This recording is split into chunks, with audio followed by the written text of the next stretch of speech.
everybody, welcome back. It's time for our next set of notes. Today's topic is on counting atoms. We just learned all about what an atom is and all of the parts that make up an atom, but today we're going to start talking about how atoms combine. And step one of learning how atoms combine is counting atoms in a chemical formula. So let's start by looking at what looks like a harmless bottle of water. Does that look like a harmless bottle of water to you? Sure, it just looks like a clear liquid, but it's actually not a harmless bottle of water. It is actually liquid pentane. Pentane is a special chemical that is a cousin of methane gas. So let's see what happens when some students decide to goof around in chemistry class one day with pentane. Here's pentane on the countertop at the Woo!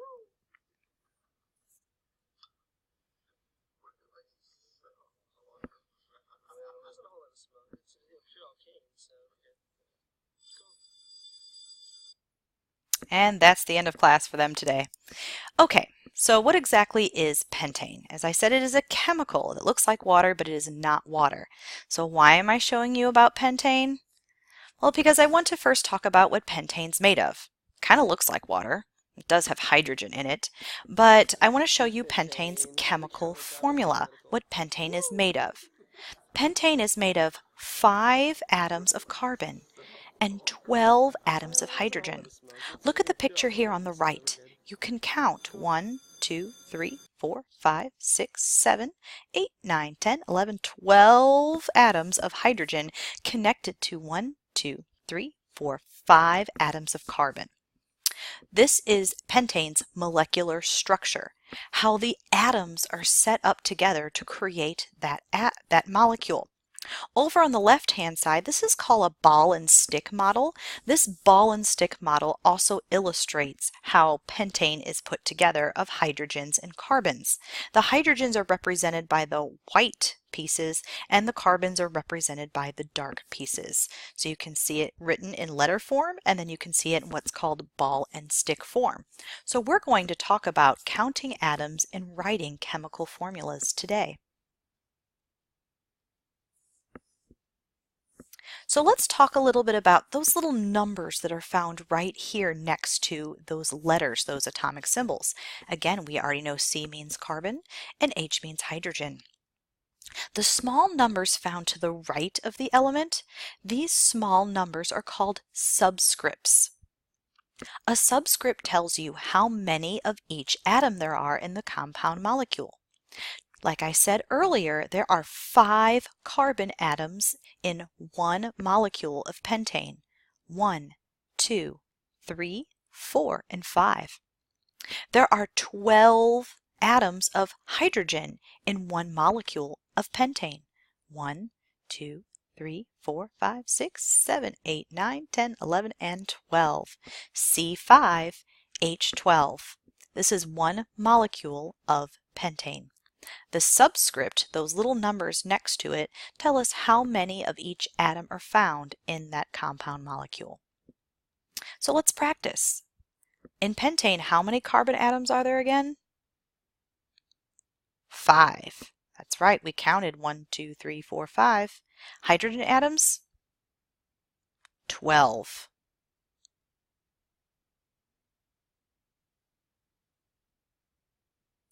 Something really important to know.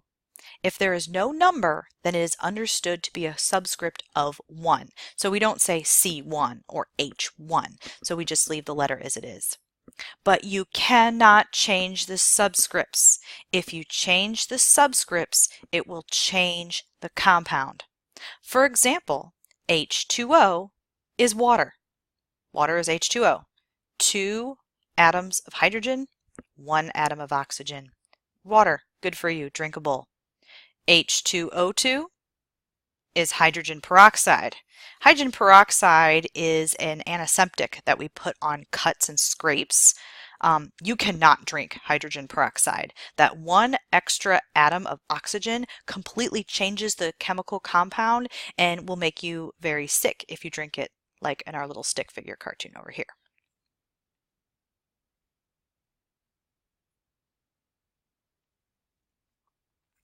Next, we need to talk about something called coefficients. Not all molecules travel alone. There's not just one molecule of something. A coefficient is the number placed to the left or in front of the atomic symbol. The coefficient tells you how many molecules of the substance there are. Now, to find out how many atoms there are, then you'll need to multiply the subscript by the coefficient. So here we see 6 molecules of pentane, 6 molecules of C5H12. So in total, how many carbons are there in 6 molecules of pentane? 6 times 5 is what? How many carbons? 6 times 5? 30. How many hydrogens will there be then? So we can count 30 of these carbon atoms, but how many hydrogen atoms are there? What's 6 times 12? We have 6 molecules with 12 atoms apiece, 72. So there we have a little crash course on counting atoms and counting molecules. This is a molecule. These individual pieces are atoms. Subscripts tell you how many atoms. Subscripts. Coefficients tell you how many molecules. We're going to start getting a lot of practice with this week. Thanks for watching.